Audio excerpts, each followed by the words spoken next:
I never thought a simple backyard pool could turn into a battleground. But here I was, standing dumbfounded as the HOA's maintenance crew started draining my pool.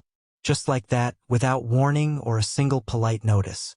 One minute, I was planning a weekend swim, and the next, my oasis was disappearing into a sewer pipe. What made it worse? The smug smile on the HOA president's face, as if they just delivered some great justice. But beneath my shock, something clicked. This wasn't just about water, it was about control. And if they thought they owned the water, they were about to learn who really held the taps. Our neighborhood is one of those perfectly manicured places where rules are ironclad, and the HOA wields its power like a sledgehammer wrapped in a velvet glove. I'd always played by the rules until now. The moment they drained my pool without proper cause, I knew I was staring at a gross injustice. But instead of sulking, I started piecing together a plan. This was far from over, and the water wasn't going to stay off for long. What they didn't realize was that their little power play had stirred a quiet storm. And when the truth finally came out, it would turn everything upside down.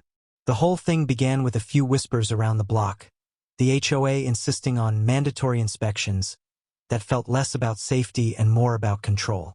Then, the president herself, let's call her Karen, started dropping passive-aggressive notes on my door, complaining about unauthorized water use and community standards.